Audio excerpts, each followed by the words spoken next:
Hi, I'm Chef Carol, and today I'm going to make an entire menu of a typical family dinner. It's going to include things that we enjoy in my family on holidays like Thanksgiving, Christmas, or maybe sometimes New Year's. Those things will include turkey and dressing, cranberry sauce, collard greens, cauliflower, cheesecake, and some additional things. Now, I am going to demo the majority of the recipes. Some I have done before and they are linked in this video. For instance, my Instant Pot collard greens, the link is already here. I have in the past made cauliflower mash. Over the years, I've perfected it to what I really enjoy about it being a substitute for mashed potatoes. To make the turkey, I've done something as simple as a marinade of 2 cups of buttermilk and 2 tablespoons of salt. Using a 4-pound turkey breast, I mixed the ingredients so that the salt absorbed, put the turkey breast in a resealable plastic bag, and allowed it to marinate overnight. Believe it or not, the turkey didn't need too many additional ingredients. Once I took the turkey out of the marinade, all I did was blot off the majority of the buttermilk. I cut the turkey breast down the middle so that it was cock splat. I put a little salt and pepper on the top. I put it in a 350 oven for about 50 minutes. Covered it with a tent during the last 20 minutes just to keep it from over browning. The turkey breast was juicy. It was delicious. And believe it or not, it was well seasoned. The buttermilk breaks down the connective tissue in the chicken, thereby making it tender. I think you'll agree, whether you use a turkey breast or a whole turkey, that this actually works really well. So that will be the recipe for the turkey. I won't be demonstrating that. All of the recipes in this video are going to be low carb, even the sweet potatoes. Therefore, I invite you to sit back, enjoy the video, and please try the recipes. And then let me know what you think of what I've done. And if you've also done it, let me know how much you enjoy it. So let's get to it. To begin the dressing, I'm going to need cornbread. The cornbread recipe was found at a website called wholesomeyum.com, and it's a low-carb keto cornbread. Now, I've cut the recipe in half, so what I'm going to have here is 2.5 cups of almond flour, a 1/2 tablespoon of baking powder, a 1/2 teaspoon of sea salt, 1/3 cup of butter melted, 1/3 cup of heavy cream, 3 eggs, and a 1/2 tablespoon of butter extract, and a 1/6 cup of allulose blend sugar. I have the butter in my oven that's preheating. The butter is melted, and at the same time it has buttered the pan. I'm using a cast iron pan. The first thing you do is preheat your oven to 400 degrees. And here I'm going to stir it together, the flour, the baking powder, the salt. I'm using sea salt. I'm using a 1/6 cup of a plant-based sweetener. I'm going to stir this up, let the ingredients mix together. Milk, the eggs. This is the melted butter. The recipe actually calls for a sweet corn extract. I researched it and they said you could use butter extract. Just going to scrape down the bowl. Make sure there's nothing on the bottom. Make sure all of the ingredients on the side get mixed in. The oven just reached 400 degrees. I'm just going to smooth this out into the pan. And the cornbread will bake for 35 to 40 minutes or until you put a toothpick in it and it comes out clean.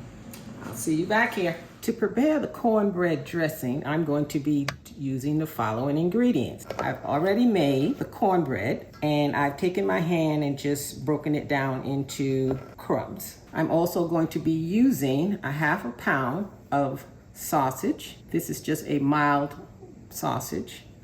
I have half of a yellow onion. I have 1.5 stalks of celery, small cubed.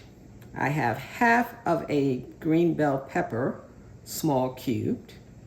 I've grated 2 cloves of garlic.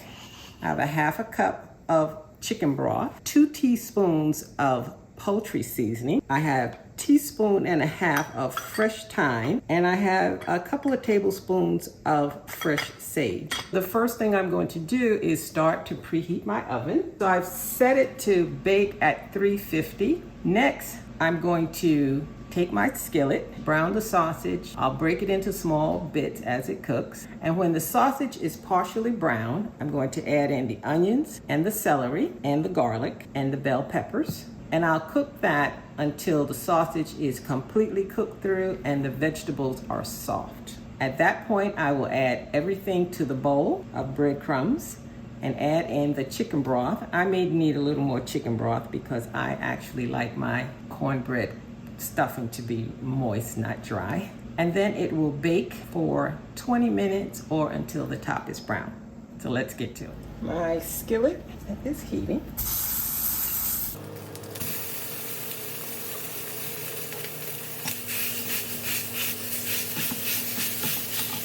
So my skillet has heated, and what I'm going to do is basically just allow that meat to brown, and then I'll come back and toss in the vegetables. So the meat has started to brown. What I'm going to do is add in the garlic, give it a chance to bloom.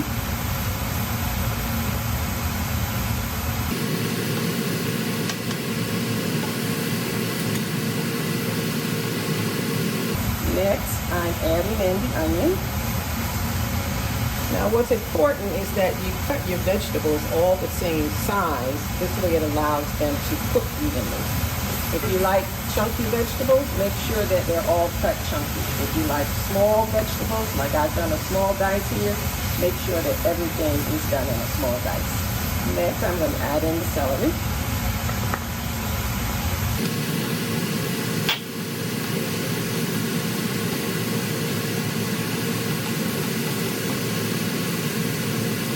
Next, I'm adding in the bell pepper.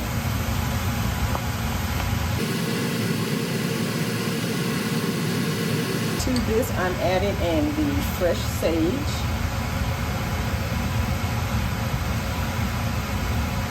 I'm adding the fresh thyme. And I'm adding in the poultry seasoning. So I'm going to let this cook down a bit. I'll stir it up, and once the vegetables are softened and the meat is cooked through, I'll come back and add that to the breadcrumbs. So as you can see, the mixture is cooked down and it's ready to be added to the breadcrumbs. So I'm just going to add everything into the bowl. It smells absolutely delicious. Now, admittedly, everything in there doesn't fall under the category of low carb, but I did start out with a low carb cornbread, which is the primary ingredient. I added in the green peppers, the garlic, fresh sage, because those are things I like to taste in dressing. Now I'm going to add in the chicken broth. I'm going to add in a little more because I like mine moist. Now you can use a greased baking dish, but as you know, I like to use parchment, so I'll be using this parchment dish that I have prepared. The oven has preheated to 350 degrees. I think it can use a little salt.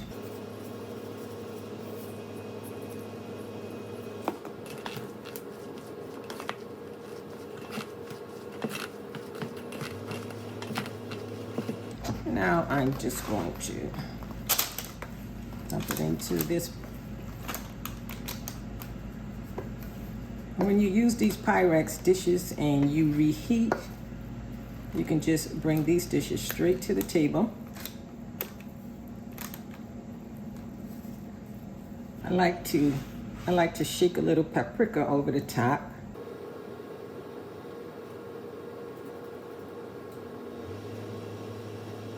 And now this will go in the oven for 20 minutes or until the top is brown. See you back here. I was not at all pleased with the results of the low carb cornbread. And maybe some of it was my fault, but this is it after it was cooked, and it looks like it needs to cook a little more. Not only that, I found it to be a little flavorless. What I decided to do was think about it overnight and try to figure out what was wrong with what I did. And I'm going to add in ingredients that I would have normally put in had I not been following the low carb recipe. I'm going to add eggs in to bind it. I'm going to add in butter, which I felt was missing from it. I'm going to flavor it with more onions, green peppers, and celery, sage, thyme. I'm adding in basil and dried organic cranberries and pecans. What I'm going to do is melt the butter, cook the onion, green pepper, celery, cook everything together except the pecans and the cranberries. I'll add in another ½ pound of sausage. Maybe part of the problem was I had more cornbread than I had add-ins. I used half the cornbread recipe, so I used half the add-in ingredients. It's just trial and error. It's not my recipe. I don't mind trying to improve it to my taste. So let's get to it. I cooked the other ½ pound of sausage. I added in the dried cranberries and the pecans.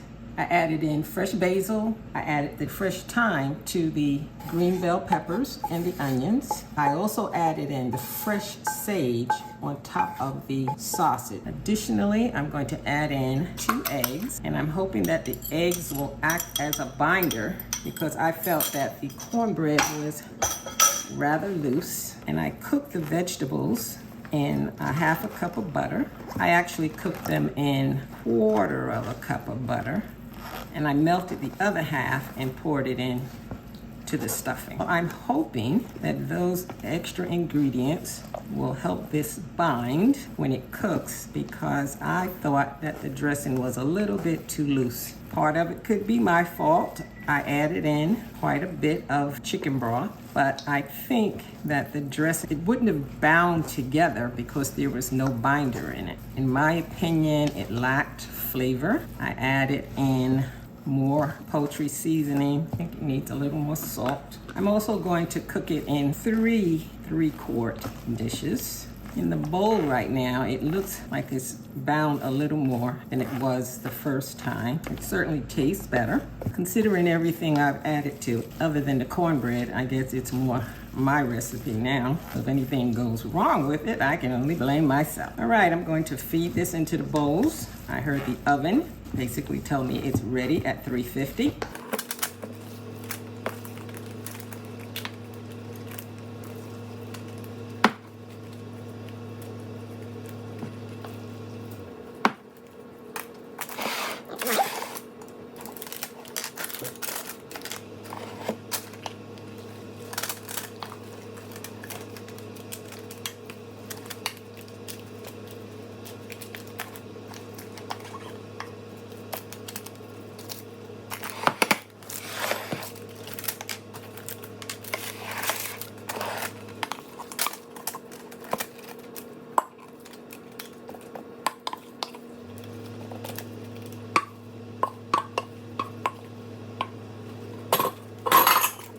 The one thing I know is that there are excellent ingredients in this.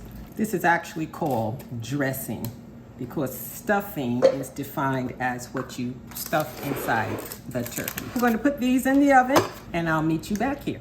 The low-carb cornbread dressing has cooked for 25 minutes. The taste has improved 100%. I would try this again using a different cornbread recipe. But everything that I added into it, I would suggest you do as well because it is exceptionally tasty. Bon appetit. And the next item up is cranberry sauce. See you back here. This is a sugar-free cranberry sauce recipe. I like cranberry sauce with berries in it. So I have here 12 ounces of organic berries that I've washed. I have a half a cup of water, and I have a cup of a powdered allulose sweetener. And I'm going to add to that, after it's cooked, a half a teaspoon of vanilla extract. So the one item some may not be familiar with is orange zest. This is a zester. And what you do is you very gently remove the orange skin off of the orange. Now what you want to do is make sure you don't go down to the part that's white. That part is going to be bitter. So what we need here is a teaspoon of orange zest. Now the orange zest is optional, but it gives the cranberry sauce a nice fresh taste. So when you see the orange is about like that, you see there's barely any skin left on it, then you just move on to another part of the orange.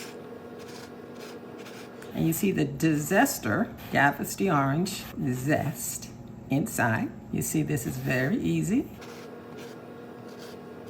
And it smells so good. Okay, so we have our orange zest.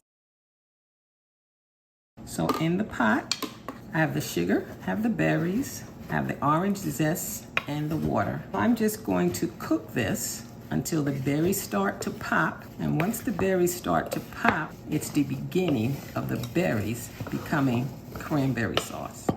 So let's get to it. The berries cooked for 15 minutes. And at the end of the cooking time, I cooked them on a medium heat, and I started to smash the berries just by pushing the spoon against the side of the pot. Now I'm going to add in a half a teaspoon of vanilla.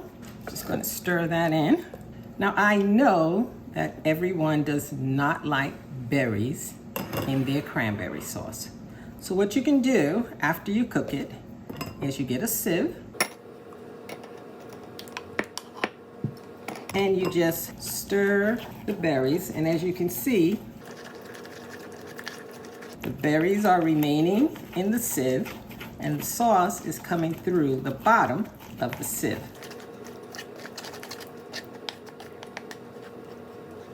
This way you're able to make cranberry sauce for everyone in the family, whether they like cranberries in their sauce or whether they only like the cranberry sauce. All you do at this point is put it in a mason jar, refrigerate it, and when it's time, just serve it on the table straight from the mason jar. I think you're gonna like it. Bon appetit.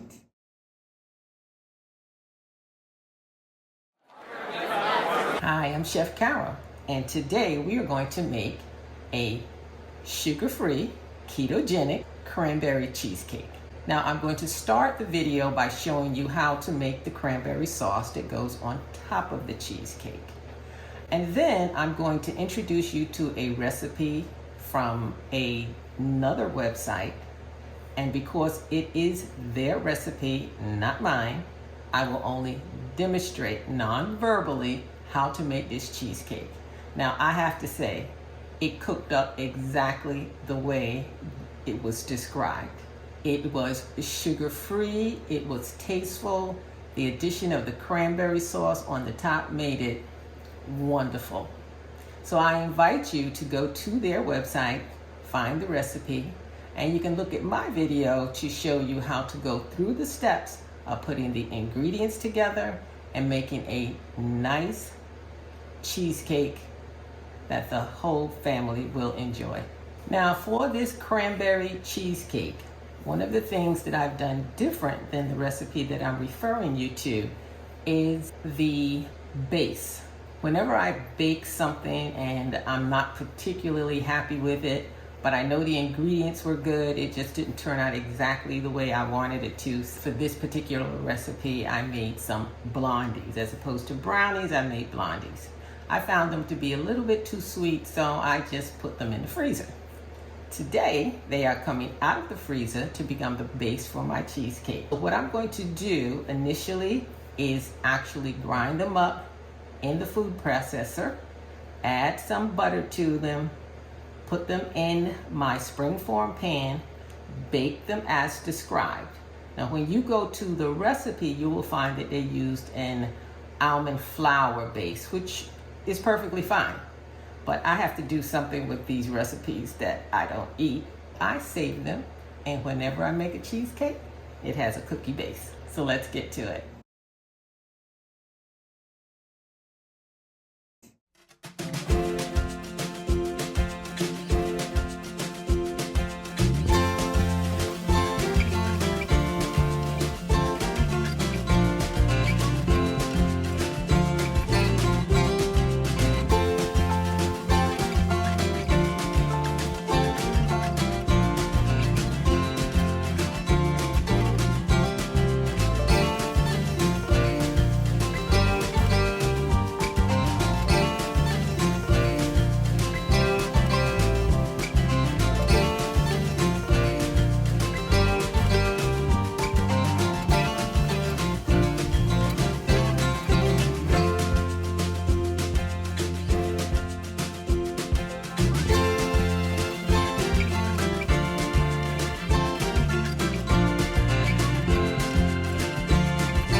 start the cauliflower mash, I'm going to start by doing a couple of things. I have a nice cauliflower here. I'm going to remove the green, and then I'm going to break the cauliflower into smaller bits. I'm going to soak it for about 10 minutes in water and vinegar. Then I'm going to steam it in a double boiler until the cauliflower is very, very soft. Then I'm going to take the cauliflower, put it back into the pot after I've drained it, take my potato masher, mash it up, and let the majority of the water dry out of the cauliflower. You'll find that it holds a lot of water. Then I'm going to use ingredients like sour cream, cream cheese, grated Parmesan, salt, white pepper, garlic powder, and dried chives. I will also be using a food processor. So let's get to it. I'll start by cleaning the cauliflower. In my videos, you'll find that I've already demonstrated how to break a cauliflower and clean it. Recently, I saw something that I'm just going to try. I think they took the cauliflower and banged it. And when they banged it, I guess they banged theirs harder than I did. But it really did do a pretty good job of separating the cauliflower from the green. If you're a little stronger than I am, you'll probably have a better result. So I'm just going to break these flowerets up.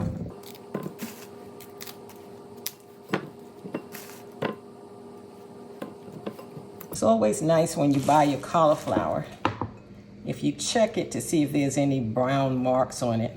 Not because they are anything other than probably oxidizing. I'm just kind of particular that way. I don't really like ugly food. Now I'm just going to add the water and the vinegar and let this soak for about 10 minutes. After you soak the cauliflower in water and vinegar, make certain to rinse it several times with fresh water. Now I'm just going to load the cauliflower into this double boiler. Now you can also do this in the microwave. I've done it several times. You just take the florets, put them in a nice bowl, fill it with water, and generally it takes about 40 minutes in the microwave to get the cauliflower soft enough to just easily mash. I prefer to steam it because the cauliflower in the microwave takes out a lot of the nutritional value of the cauliflower. Whereas when you steam it, it doesn't come in contact with the water at all, so the nutrition actually stays in the cauliflower. So right now I have the water preparing to boil on the stove. I am going to take this pot of cauliflower and let it steam for about 15 minutes because I want it really, really soft. I want it so soft that when I take the knife and put it into the cauliflower, it just slips right off. The cauliflower will be very translucent, and then you'll know that it's ready to be easily mashed. I'll meet you back here. The cauliflower has cooked for about 15 minutes. So what I'm going to do now, because I used a double boiler, I don't really have to drain it. If you decide to microwave it, you should use a colander to drain it. I'm going to pour the water off. Now what I'm going to do is put the cauliflower back into the pot. I'm going to use my potato masher.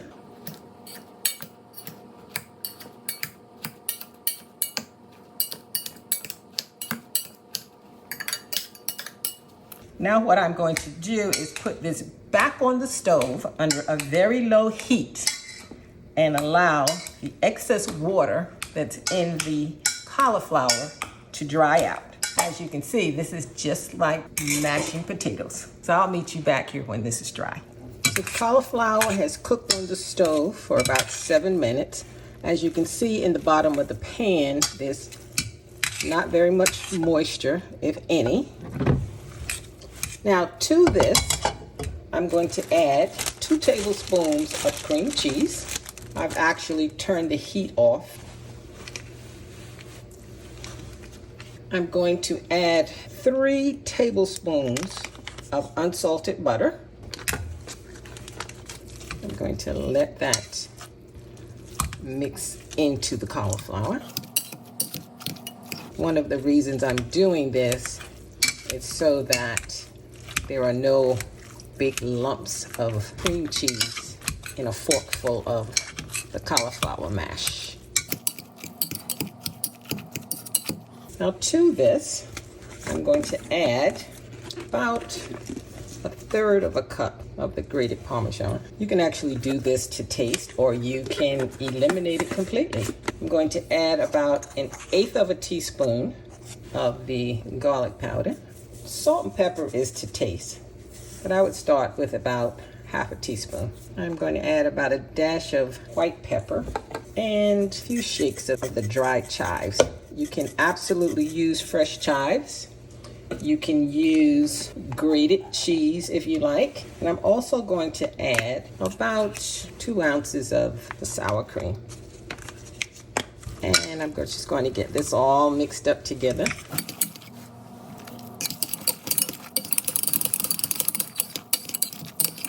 Now you will always be able to season this to your taste. As you can see, that's coming together already, looking like mashed potatoes. I like mine smooth. You can certainly use them right now at this phase. You can also just put this into a baking dish and let the top crust over. You can add a little extra cheese or bacon to it. But I'm just going to make a smooth cauliflower. So at this point, I'm just going to get the food processor ready.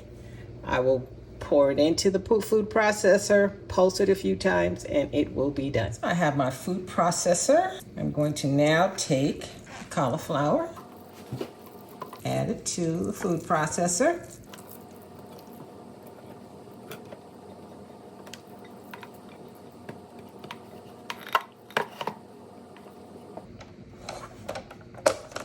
I'm going to put the food processor on power and then pulse. It's going to be a little noisy.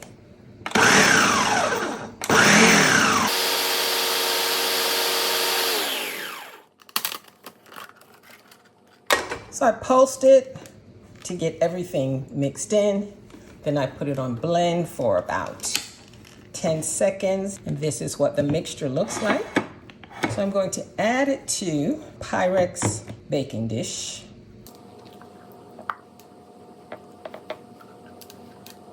I honestly eat cauliflower mash almost every week because it fools my eye into believing that I'm having a starch. But I also happen to like it. Probably if you never tell the family, they'll never actually know that they're not eating mashed potatoes. As I said, you can cover it with cheese and bacon and make it like a loaded mashed potato. So at this point, you can take it and put it into the oven, get a nice little crust over it. But what I generally do, I generally allow this to cool in the refrigerator. And as I have my weekly meals, I'll just take out whatever it is that I want to eat that particular day. Say, for instance, if I'm having steak, I'll have steak, greens, and my cauliflower mash. If you put a little gravy on it, a little more butter if you like, it's perfectly delicious. So try it and let me know what you think. Meanwhile, it's going to be part of my very special family dinner. The first recipe for sweet potatoes that I found is from a website called Ketology, Ketology, and it is a brown butter roasted sweet potato. So what I've done, I scaled this recipe down to 2 servings. So yours will be different than mine if you decide to use it. So I have here a little over a pound sweet potato cut and peeled into bite-sized cubes. I have 1/8 of a cup of brown sugar swerve. I have 17 grams of unsalted butter. I have 1/3 of a tablespoon, which is a teaspoon, of fresh thyme leaves. And I have 1/3 of a teaspoon of fresh sage cut into julienne strips. And, salt and pepper to taste. So right now the oven is preheating to 400. I'm going to take the sweet potatoes and the brown sugar and toss them together in this bowl. I'm going to heat the butter until it melts and starts to brown. I'm just going to toss these. Once the butter is brown, I'm going to add in the thyme and the sage, and then I will take that mix and toss it with the sweet potatoes. And I'll give it a little salt and pepper just to taste. Butter has brown. Toss in the sage, toss in the thyme. Now I'm going to pour that right in here.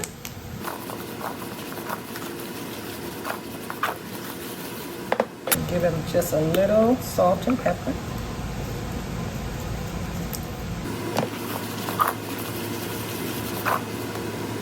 The oven has preheated to 400. So I'm going to just add these potatoes to my parchment lined pan. Now these potatoes will roast for 45 minutes until the potato is soft and glossy. So I'll meet you back here. My first side dish is finished. I'm just going to pour this into the serving bowl. And this is just a 2-serving portion. It tastes pretty good. I would definitely make it again. And I will just let this cool, refrigerate, and then I will freeze it until it gets close to serving date. So you try it, let me know what you think, and bon appetit. The next dish that I'm going to make is a low-carb sweet potato casserole. Now this recipe was found at a website called lifemadesweeter.com. One of the ingredients is rice cauliflower. Now it indicates that you can get frozen rice cauliflower and thaw it, or you can use steamed cauliflower. I prefer to never buy cauliflower rice because they're only using the ends of the cauliflower that you actually cut off when you cook cauliflower. It's convenient, but are you getting anything for your money? Here's how easy it is to make rice cauliflower. If you have a food processor, put in a few, hit your power button.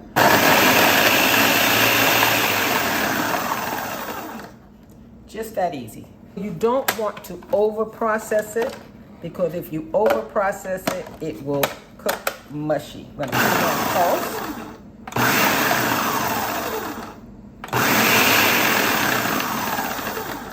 And so as soon as it starts to look like rice grains to you, just dump it out. And just like that, you have cauliflower rice. And now you also have cauliflower to use to make something else. And trust me, you pay a very premium price to have them give you the worst parts of the cauliflower to eat. It's up to you, but I like things fresh, and you never know exactly how old that cauliflower is. You have to admit, this was easier than going to the store. So let's get started on the low-carb sweet potato casserole.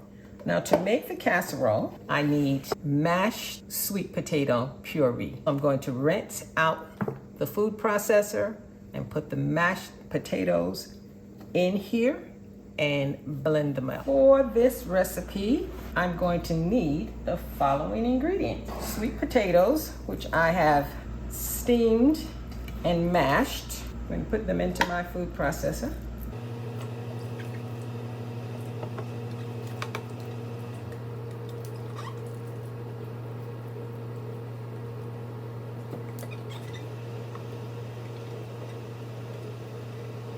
The next ingredient is 1.5 cups of cauliflower rice.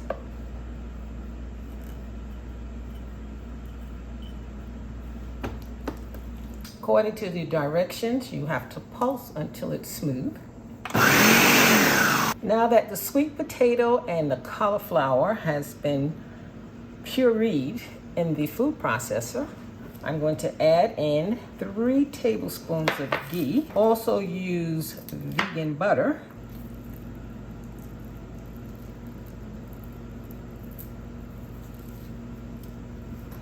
And I am also going to add in the milk. Call for 2 tablespoons of almond milk, but I'm using heavy cream because that's what I have. Also, I'm adding in the sweetener, which is 2 tablespoons of swerved brown sugar. I'm also going to add in 2 eggs, and I'm going to add in the coconut flour, 2 tablespoons. Additionally, I have 1/8 of a teaspoon of salt, and I'm going to add in a teaspoon of vanilla, and I will pulse that again until it's all combined. I'm going to put it on blend. After all of the ingredients are blended together, the suggestion is that you put it in a greased casserole dish. I like to use parchment paper. Tastes pretty good. It's not overly sweet. The oven has preheated to 350 degrees. Now, at this point in your preparation, this dish also gets a pecan topping. What you can do, you can let it reach this point, bake it, and then just before you need to serve it or on serving day, you can put the pecan casserole top on. Just going to smooth out the top, and it goes into a 350 degree oven for 25 or to 30 minutes, or until the center is set and the pecans are golden brown. Oven is ready. I'm just going to pop it in, and I'll meet you back here. The casserole is finished. I baked it for 30 minutes. It's nice and smooth. I actually purchased some marshmallows called Smallows, Smallow, which is a sugar-free marshmallow. So I am torn between making the pecan topping or the marshmallow topping, but I'll make that decision before dinner is served. Mac and cheese is usually the dish that I prepare for the family holidays, but that was when I used macaroni noodles. So today I'm going to make mac and cheese using cauliflower. Now, I have tried this recipe before, so I'll be making a couple of adjustments. One of the things that I noticed was that the cauliflower held a lot of water. So I steamed it, then I cut it into bite-sized pieces, and I kept it al dente. So normally what I would do is add in mozzarella cheese, very warm noodles, because we like our mac and cheese cheesy. I have the mozzarella here, and I also have already shredded about 8 ounces of extra sharp cheddar, and I'm just going to mix this up with the hot noodles, and then I'm just going to set it aside. So the next thing is to make the sauce. Many different recipes for this, but this is mine. I have a cup of cream, I have 2 eggs, and I have 1.5 tablespoons of cream cheese. I have 3 tablespoons of unsalted butter. I'm going to put the rest of the cheese in. I'm going to add in 1 tablespoon of arrowroot. Normally I would use flour, but I'm going to try this arrowroot, a thickener. I'm going to have about 1/2 teaspoon of salt, and I'm going to use white pepper. White pepper is a little more spicy than regular pepper. I'm going to have 1/4 teaspoon of garlic powder, and I'm going to have 1/4 teaspoon of onion powder, and I'm going to add in 1 tablespoon of mustard. Now, generally, cooks will make what's called a bechamel sauce. This is my bechamel. Once all of the ingredients are in the food processor, I'm going to power it on and blend. Once the sauce is blended, I'm going to retrieve my pot, add the cheese sauce to my cauliflower mix, mix it up with the macaroni. I used to always make sure that every noodle was covered by cheese sauce, and cauliflower has released most of the water that's in it. I have a prepared pan here.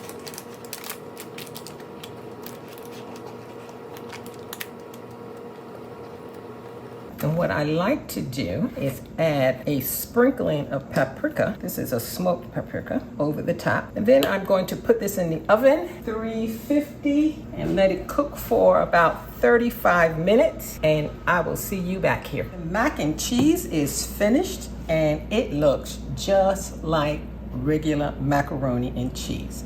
I'm so glad that I used the family recipe, or should I say my recipe, to get this done. And now I'll just let it cool off. I'll put it in the freezer.